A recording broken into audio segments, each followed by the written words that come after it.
This is the new Lexus GX. It's the most capable off-roader the company has ever built. It's based on the popular and very talented Toyota Prado, and the company says it's got some serious rock-hopping credentials. Let's put it to the test. Now, it's all very well to look the part, but this thing has some serious off-road ability to go with those looks. We're going over some really rough terrain at the moment, but you can just feel just how capable this car is. We'll lift a wheel off the ground and we still feel like we're in control.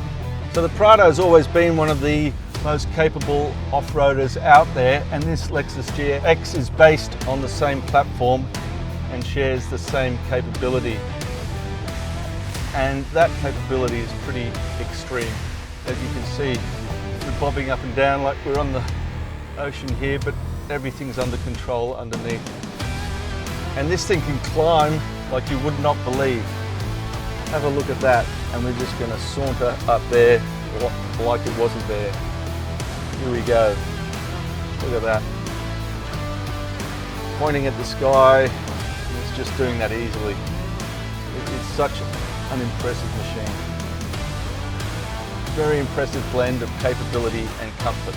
The most interesting model in the GX lineup is the Overt Trail. It certainly looks rugged with its flared wheel arches and all-terrain tyres. The Overt Trail has some heavy-duty off-road hardware.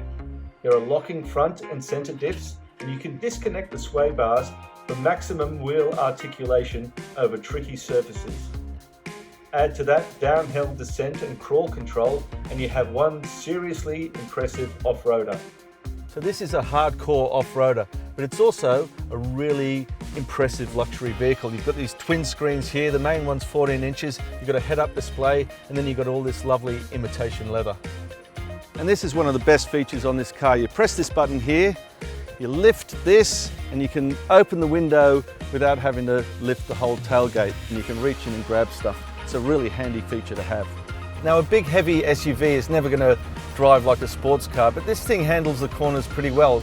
Sure, there's a little bit of pitching and rolling, but it's a pretty decent thing to steer, and it handles pretty faithfully. We're in the luxury model, which rides on 20-inch wheels. Now, those low-profile tyres can pick up imperfections on rougher stuff, but overall it's a pretty comfy ride. Now, on the road, the biggest difference between this and the Toyota Prado is what's under the bonnet. The Prado makes do with a frugal but relatively uninspiring 2.8 litre turbo diesel, while this thing has a twin-turbo V6 that pumps out 260 kilowatts and 600 newton meters of torque. It's a pretty decent unit too. It's quiet and refined when you just want to coast along, but when you ask it to accelerate, it's got plenty of get up and go. The one downside is it's going to be a pretty thirsty beast. Lexus hasn't given us any official fuel consumption figures, but you can bet that this thing will drink, especially when it's towing the maximum 3.5 tons. But I guess if you can afford the $110,000 to $115,000 that this thing will set you back, then fuel bills aren't going to be much of a problem. The GX should arrive down under in about June this year, and if Lexus gets the pricing right, I think it might have a hit on its hands.